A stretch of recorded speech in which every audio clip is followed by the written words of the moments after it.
So can you still hear me? Yes. Just give me a moment. We are going. Yes, all right. Just let me know when it's okay.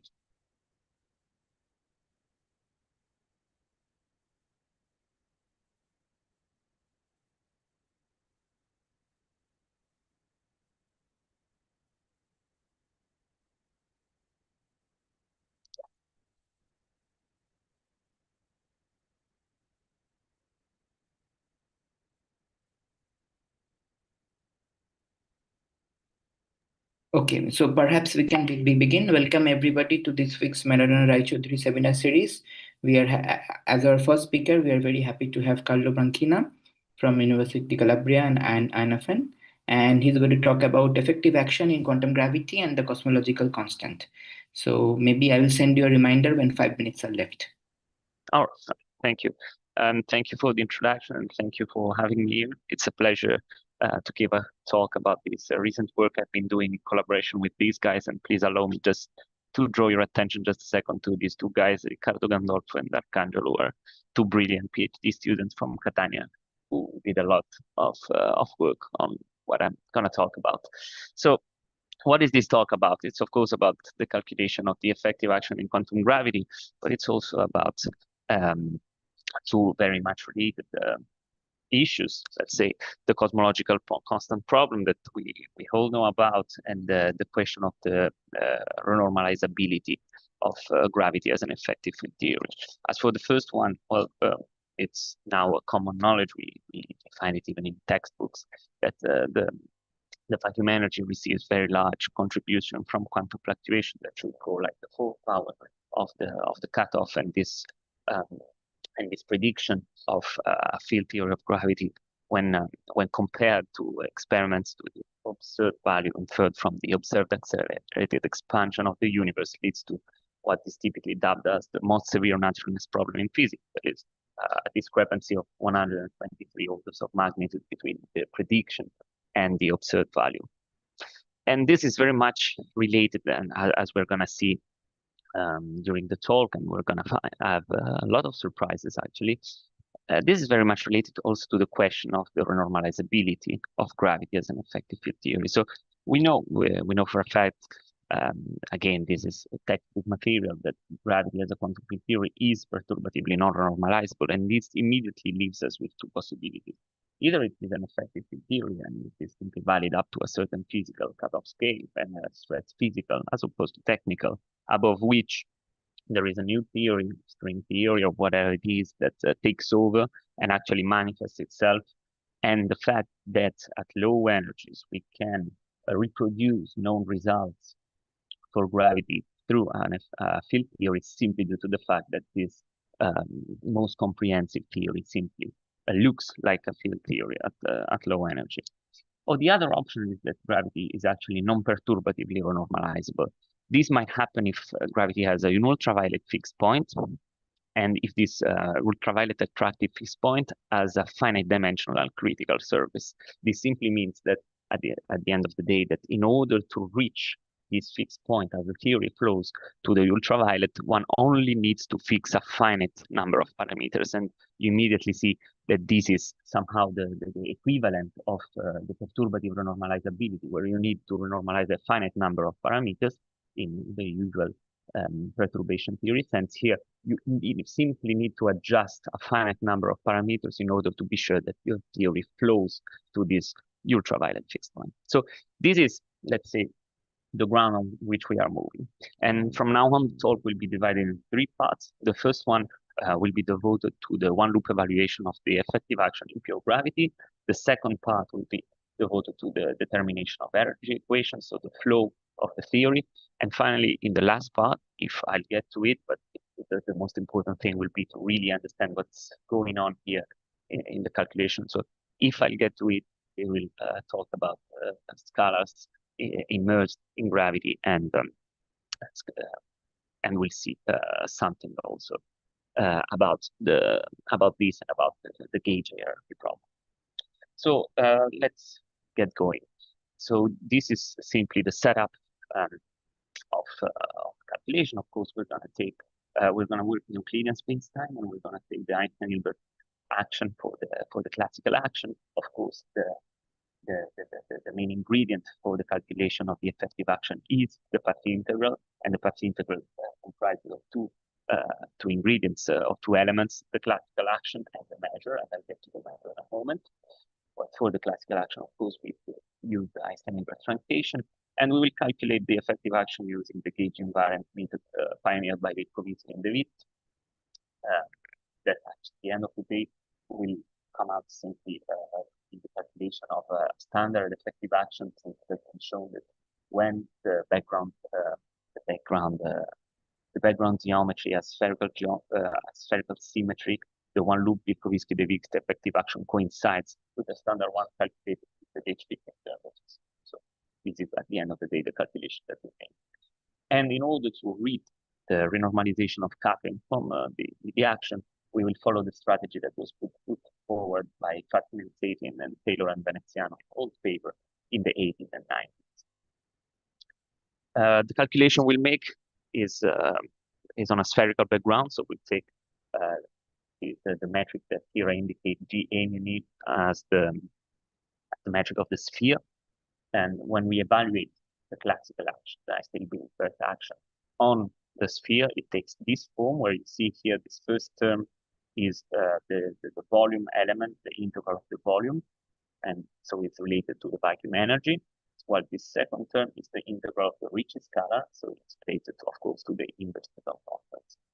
And much in the same way as a classical calculation of an effective potential, where we distinguish at the end of our calculation terms that renormalize one operator or the other, for example, dividing in the powers of phi, so identifying the different powers of phi. Here, what we will do is that we will read the renormalization of the vacuum energy and the renormalization of the inverse Newton constant from the powers of k to the fourth, and k squared. The classical action has, of course, the classical solution that is the de Sitter solution, where the radius of de Sitter is related to the cosmological constant, as we still know. And well, this is simply put this for completeness. This is the ghost part of the action. And we calculate, as I was mentioning a moment ago, the effective action from this expression here, where you see here this d mu is the measure that I'll get to in a moment. And in the exponential, we have, of course, the second functional derivative of the metric of the action, where S2 is for the gravitational part, GF is for the gauge fix, and we have just seen, and G goes. The ghost here is for ghost, of course. This is the form of the quadratic term, the usual one. And now we'll get to the delicate point of the measure that I was mentioning. Actually, I should say that there has been some very recent discussion about this. There's the most recent paper from us in June on the subject. Actually, the question of the measure has been debated for quite some time, even in the 70s and 80s. Historically, there have been two different measures that have been used in this calculation. One was proposed by Fratkin and Vilkovisky.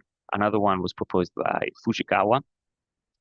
And there have been, let's say, a lot of debates on which one should be used and which one is really diffeomorphic invariant. So now what I will report from now on are the results from our last paper, that is the last, let's say, the last word, or at least so far on the question. But I guess it's fair to say that this is something that has been object of a lot of debate recently.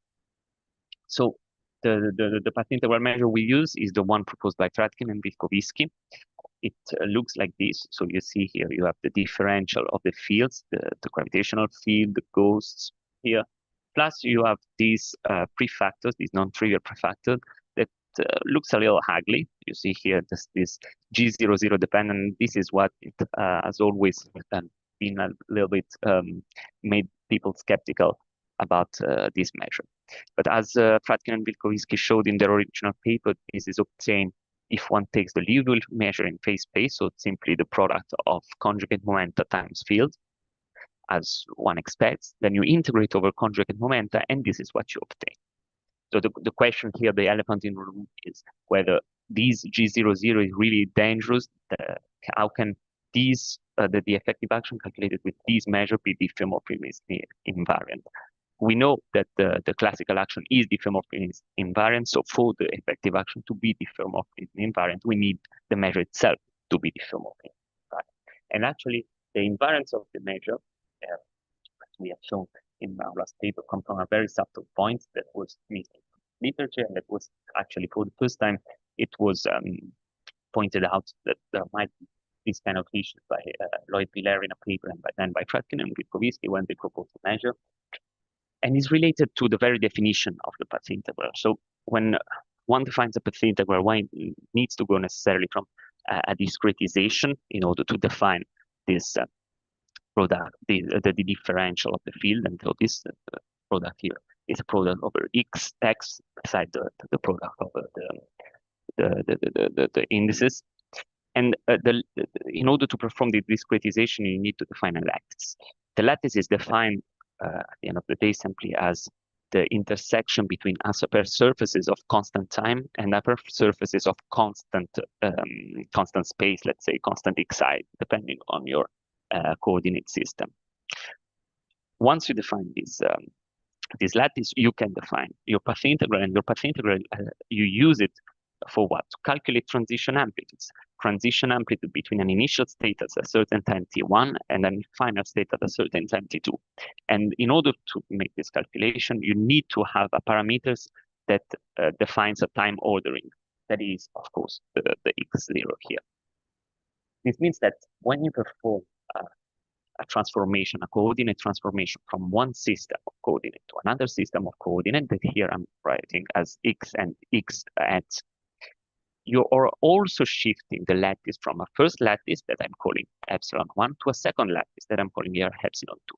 And this shifting might not be a trivial reshuffling. Actually, the result of the calculation, and of course this is very tricky, and I invite you, if you're interested in details, to have a look at the paper. This it turns out when you perform the calculation that this reshuffling, when you perform simply when you rewrite the product in terms of one lattice or the other one, this is not a simple reshuffling. And just to give you an idea of what's going on, just to give you a hint of how you can see that, here I'm writing this for an example of a scalar field coupled to gravity. So here you see you have the effective action expressed in the with the coordinates x at, so with the lattice epsilon2, and here you have the same effective action expressed here still in the frame x where you have the lattice epsilon2, but expressing x at as x at over x. So simply we are shifting simply the lattice. This is one of the two steps you need in order to do your coordinate transformation. First, you shift the lattice, or at least this is the way we do it. You can do it however you want. But first you shift the lattice, and then you perform the coordinate transformation, expressing everything coordinates and fields in the second in the second frame. What is typically missed in the literature is the first passage, the one where you shift the lattice, and these terms A and B are typically taken to be trivial, or intrinsically taken to be trivial. What we show is that the A and B here that comes from this passage are non-trivial, they are not one, and actually they cancel that G00 term, or in other words, the G00 term that you see in the path integral measure is crucial because other terms are generated in the shifting of the lattice, in the reshuffling of the lattice, and together they combine in order to give you a path integral measure that at the end of the day is diffeomorphism invariant. So the measure really turns out to be diffeomorphism invariant, and this is due to the fact that at the end of the day you need to define time ordering, and you need to define time ordering in a theory of gravity with diffeomorphism invariance and so on.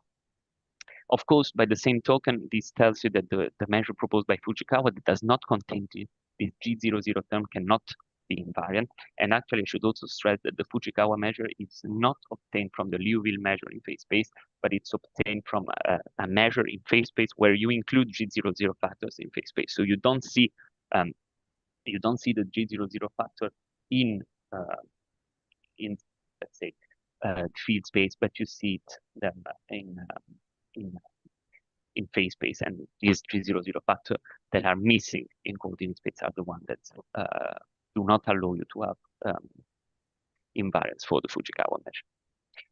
So once we have established what the measure is, and what the measure to use in our calculation is, here I give just a brief overview of how we perform the calculation. These are just some redefinition we make for convenience. So we express the metric, the metric for the sphere, taking out the dependence on the radius, because I recall you that our goal is to find in the effective action the various powers of a fourth and a square. So we need to dig out the a dependent, and this is a convenient way to do it.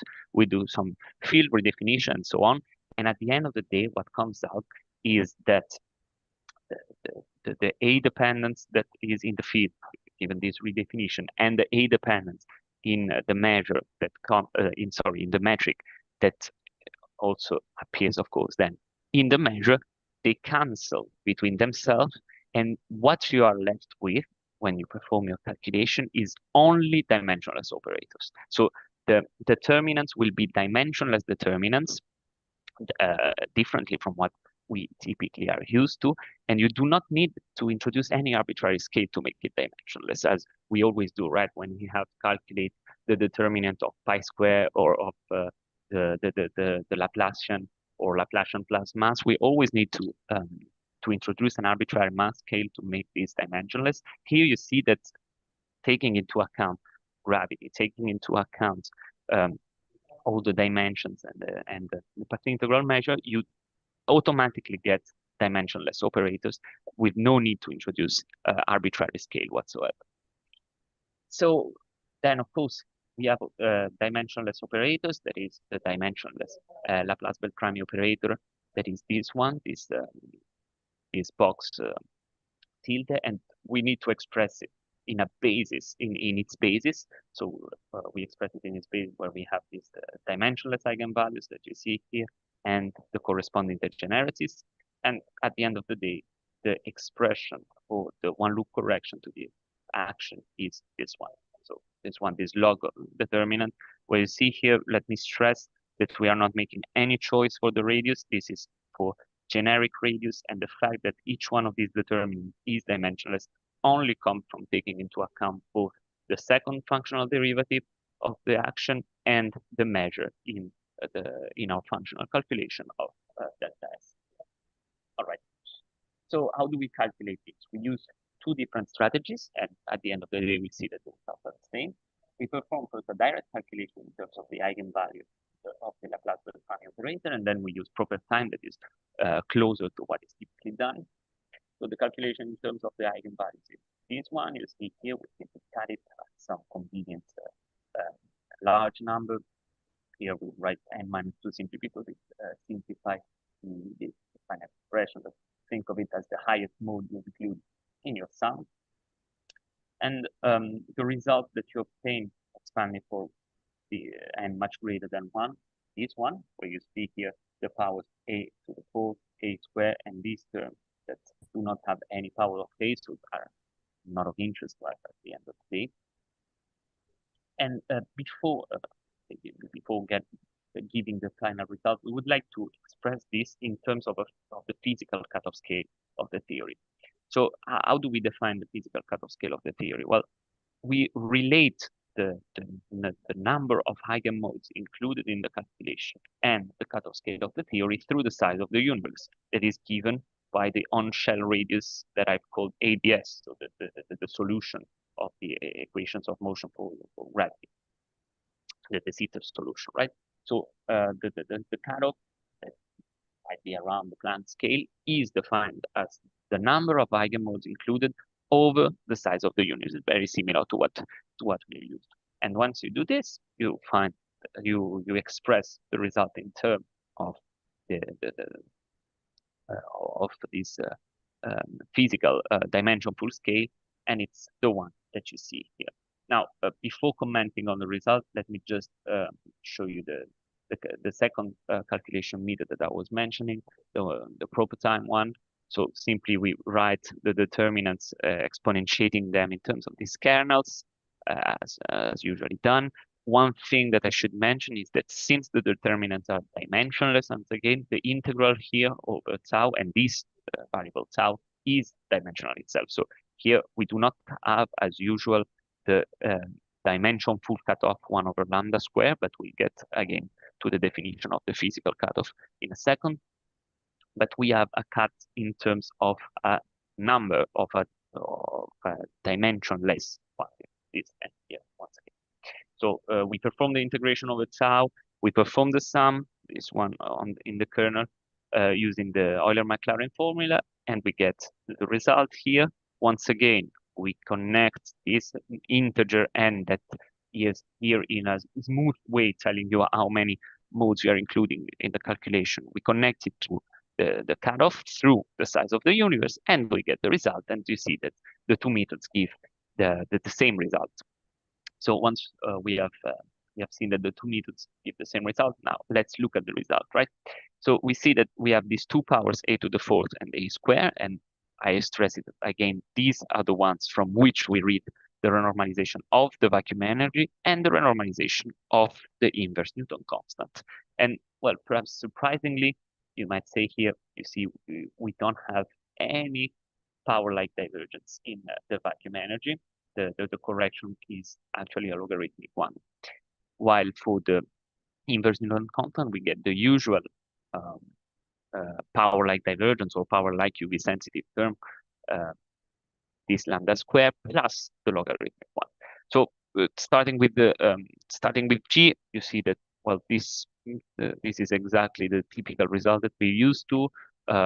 You see that when one takes the natural value for G, so G proportional to 1 over the cutoff square and Planck to the -2, you see that quantum correction do not spoil the naturalness of this relation. They are the correction to the classical value, let's say, is of order at most is of order 1. What is really different here is what happens with the vacuum energy. The usual result is that the vacuum energy should go like the fourth power of the cutoff, so that you need a bare value of vacuum energy that is enormously fine-tuned in order to cancel the one loop contribution. But in our result, you don't see these terms. And I'll get to explain why we do not see these terms in a moment. But taking the result at face value the way they are, we simply see that though this is totally unexpected, the outcome of this calculation is that in pure gravity, and of course pure gravity is too idealized, but in pure gravity itself, we do not find any naturalness problem.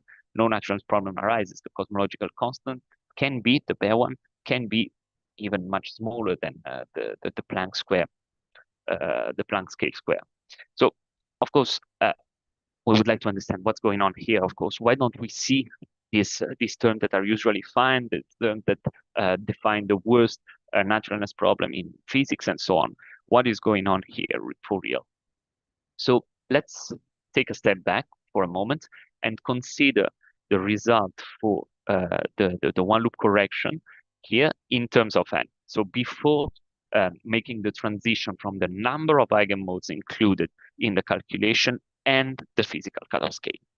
So imagine you connect the number of eigenmodes and the physical cutoff scale not through the size of the universe, so this ADS, but through this A, the radius, the off-shell radius from which we read let's say the operator, the volume operator, a to the fourth, and the integral of the reaching. So this one, so that I call quotation mark the off-shell radius. Now, if you perform this identification of the physical cutoff scale, you see that you get this result that coincides with the usual one, with the known result. How does this come about? Of course, you see here this, for instance, if you compare this line with this line, you see here that this term n to the fourth is the one that became here lambda to the fourth. Lambda to the fourth times a to the fourth. This term here, n squared, that was here in front of a squared, becomes lambda squared times a to the fourth. So now it's in front of a to the fourth, and so on. So you have this a dependence that comes from the definition of the cutoff scale that completely messes up here the collection of powers of A. And the collection of powers of A is the one that we need to determine which operator is renormalized by what. So you see here that when you perform this kind of identification of the cutoff scale, what's going on is that you're introducing artificially a dependence on your degree of freedom at the end of the day, because this is your gravitational degree of freedom, the radius. You're introducing artificially this dependence, and you're artificially altering the A dependence of the one loop correction to the gravitational action. So this is why at the end of the day, you see this as a correction of to the vacuum energy, and this as a correction to the inverse Newton constant in typical calculation, because you perform this kind of identification. Of course, you perform it, let's say, under the carpet, because we always talk about momenta and so on, especially if one performs the calculation in flat space-time ab initio. So it's not always explicit, but the identification of the cutoff scale is usually made through this rather than through the size of the universe. And this is actually something very peculiar to gravity, right? Because it is in gravity that we have this, that the radius of the sphere in this case, because we're working on a sphere, is can play two roles, or can play two very similar roles that can be confused. It is a dynamical degrees of freedom, but it also plays the role of the box size, of the size of the universe. And one needs to pay attention to this double role, let's say, that that it can play in order to carefully define momenta scale, and in particular the cutoff scale. So this is the result, say, for the one loop evaluation of the effective action. So let me get now to the determination of renormalization group equations. So here the calculations are technically quite similar. One start from the UV action, and the Wilsonian approach will give us a way to follow the piling up of quantum fluctuation from the UV to the ER. So it is ideally suited to see how the fluctuations will modify our bare classical action into the infrared effective action, right? So we define our running Wilsonian action, this SL, in terms of an integer L that simply tells you how many modes have been integrated over and how many modes are still in the theory to integrate over. And the RG equation is simply defined here in a finite difference form as the one that you the RG equation here defined a finite difference form is given by the difference between S of L minus delta L. So when L minus delta L, when modes down to L minus delta L have been included, and SL. So simply the correction, the number of modes in this little shell between L minus delta L and L is the one that will correct your action at the scale L, and we will follow the evolution of the action as L goes down in order to connect the UV action to the infrared one. So, well, again, we use the same two methods, the direct sum and the Aitken expansion, or proper time method that I showed before. And in differential form, you see that the differential equation for the RG equation for the action takes this form. Here again, you see the powers a to the fourth and a squared that are the one we're interested in order to determine the RG equations of the vacuum energy and the inverse Newton constant that here are expressed. So I simply extracted them from the RG equation of the action. The first one for lambda over g, the second one is for 1 over g, and expressed in terms of lambda and g, it gives you simply this. Let me make an observation here. You see that these equations are multiplicative. Here g times lambda square, and here g squared times lambda. So it means that the couplings cannot change sign.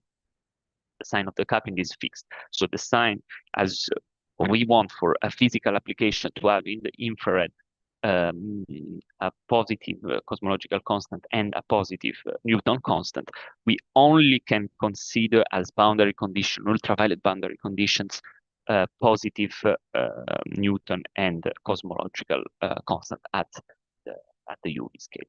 All right.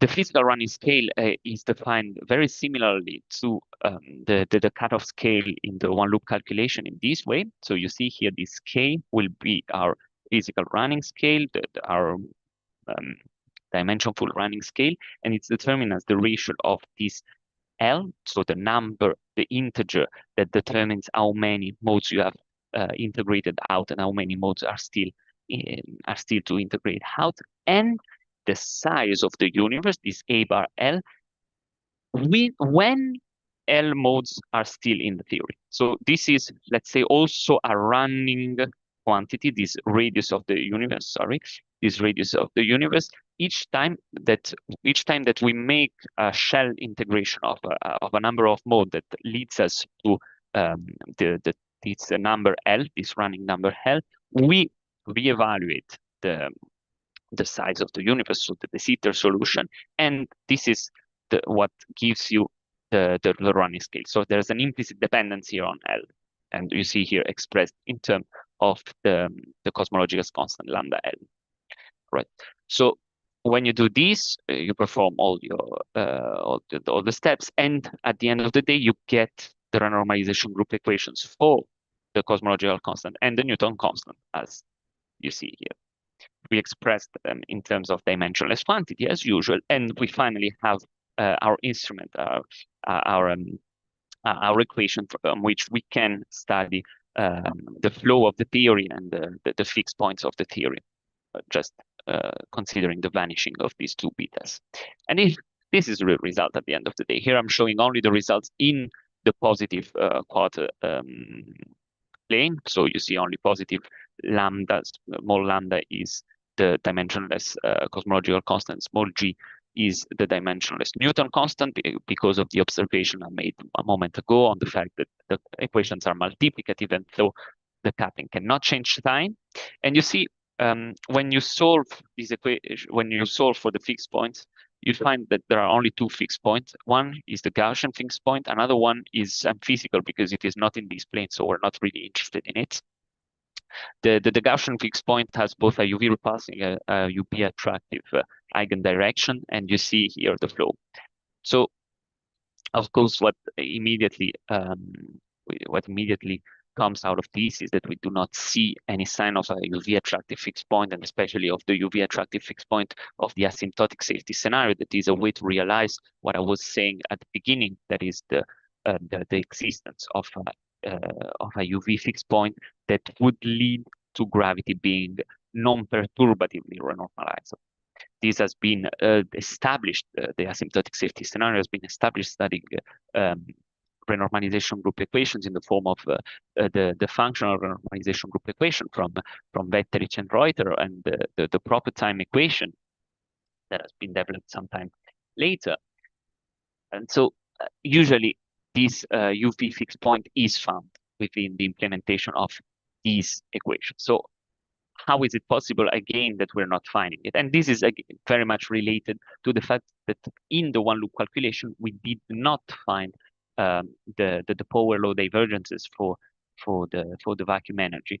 There's a one-to-one correspondence between these things, because in the Wetterich or proper time equations, what generates the asymptotic safety point, one of the key ingredients is the fact that you have these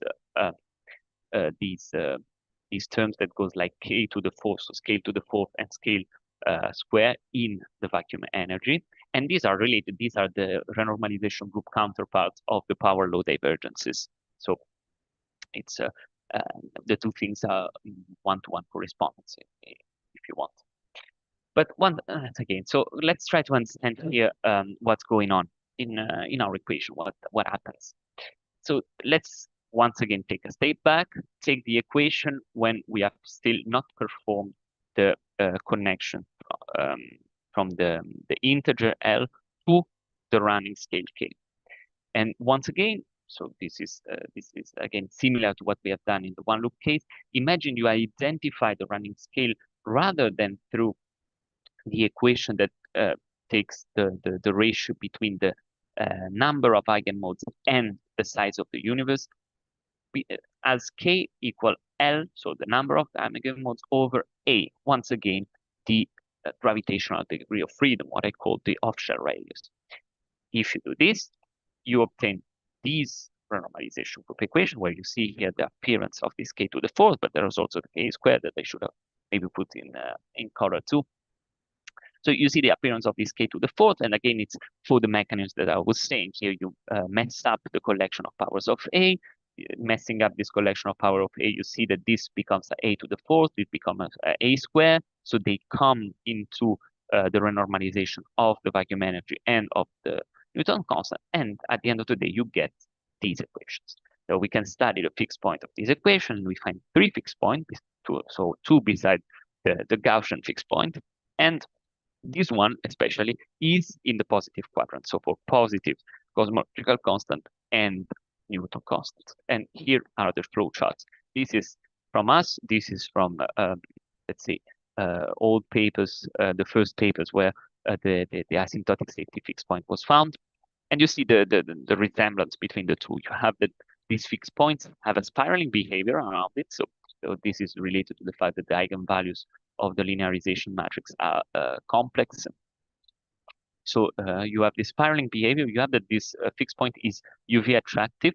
So everything that is in the positive half plane here for G greater than 0 is attracted in the UV to this fixed point. I should mention that the arrows here point toward the infrared, so it's attractive in this sense. When one flows toward the UV. And so you see here what that with our results, if we use the identification, the one that we are advocating against, so the one that, in our opinion, messes up the collection of powers of A, and so messes up the way you individuate what renormalizes what in the calculation of your effective action. But you see that when we do this, we can reproduce the results typically found for the asymptotic safety flow, for the asymptotic safety kind of flow of the theory. So it looks very similar. Of course, details about the exact position of fixed point and everything are not important. The only thing that is important is that we do find, in this case, that the theories flow toward a UV fixed point in as one flows to area energy. So it seems that it is the identification of K with A, so with the gravitational degree of freedom, okay, the one we are advocating against, that seems to be at the root at the end of the day of this flow of the theory. But before saying the final word on this, let me confirm it. So let me here have a look at how the equations that determine existence of this fixed point were treated. So as I told you, it was derived for the first time using the Wetterich-Reuter equation, so the Wetterich equation applied to gravity. And how does it work? Basically, one in your functional approach, what you insert in your partial integral is this function, this R function, that somehow is a regulator that gives, let's say, freezes infrared modes up to a certain scale K, and keeps free the other mode, do not change the action for the other modes. And then you follow how the action evolve as K goes down, right? And in this way, you will have somehow followed the way you obtain the effective action in the infrared as more and more modes are included in the theory. So it's slightly different than a Wilsonian, than a purely Wilsonian, let's say, approach, but it's somehow a different way to derive it. So this is the equation that you get. But when you define this regulator function here, this regulator function is defined in terms of the eigenvalues of the the operator, the Laplace-Beltrami operator, but the dimension for Laplace-Beltrami operator. So this is the one that is related to momenta, to this momenta P and K, that are defined through n over A rather than n over AdS. So you see here, there is implemented in an implicit way the identification. We have 5 minutes left. Okay, thank you. The identification of the running scale, not with the size of the universe, but with the gravitational degree of freedom. And this is, at the end of the day, what generates all this flow pattern and everything. So you see here that what I was saying, that it is precisely this identification that that generates the UV fixed point and the flow towards it. So yeah, we get to this conclusion number 2, and now that that is basically what I just said. And now we have 5 minutes or a little less to just talk about the last to give just an overview about the last part of the talk, where basically we study a scalar non-minimally coupled to gravity. So we study again the calculation of the effective action for this action, and especially the calculation of quantum fluctuation from the scalar field that you see here. So we take again the metric of a sphere of radius A. We calculate the one loop correction as usual. We include the measure that is again a measure given by Fratkin and Vilkovisky, the one obtained from the integration of a conjugate momenta in phase space. So you see again it has this G00 factor, but this is we have learned that this is not worrisome. Actually, this is necessary in order to have a diffeomorphism invariant effective action. And so performing the very similar calculations to the one I was talking about for pure gravity, one gets for your determinant, your fluctuation determinant, you get only dimensionless operators with all the good thing that I was talking about. So we express them in terms of the eigenfunctions of the dimensionless operators, so the eigenvalue that you see here, and the degeneracies, so that the quantum correction to the action at the end of the day is this one, this log that you see here. And yeah, of course, here it goes. It is the same thing, the same story as for pure gravity, right? So if we had missed the G00 factor in the measure, so the one coming from Fratkin and Vilkovisky, actually, if we had missed the contribution from the measure in the calculation of the effective action, we would not have a dimensionless operator here, because we would not have, let's say, the cancellation of dimensions between this between the measure and the differential of fields. And here we would need to introduce an arbitrary scale, as we typically do in the calculation of this log data, in usual calculation, and we would have made this dimensionless through the introduction of an arbitrary scale. So following again the two methods, product of eigenvalues or proper time, again a dimensionless proper time, and so on. I've said it several times now. We get this result that you see here given in terms of n, again the number of eigenvalues inserted, or the dimensionless cut in the proper time. And taking a 5-4 potential, now we can individuate how the various couplings get normalized. So once again, the powers a to the 4th for this one, and a square a to the 4th over times 1 over a square for this one, individuate the corrections to the vacuum energy and the inverse Newton constant. Then the power a square phi square, this one individuates the correction to the non-minimal coupling r phi square, while the powers a to the 4th, so volume times phi square and phi to the 4th, individuate the correction to the mass term here and the quartic coupling. So you see, the thing that you see is that again for the vacuum energy you do not have the appearance of power-like term. So So here you do not have the appearance of power-like terms. This is similar to what we have seen, but you have the appearance of this m to the fourth term. So each field of mass m renormalizes the vacuum energy proportional to the fourth power of the mass. So this is certainly not something that solves completely the cosmological constant problem. This is absolutely not what we are claiming here, but it reduces it rather than to a problem of we have 1 minute left.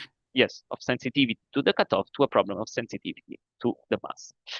As for the scalar sector, here you see that the correction to the mass again do not show the presence of a power-like divergence, the lambda square, and this is again due to the presence of A, to the fact that we carefully take into account the different roles of A in defining the size of the universe and the gravitational degree of freedom. And actually, you see that the quadratic term, the quadratic divergence, if you want, is included in the renormalization of the non-minimal coupling.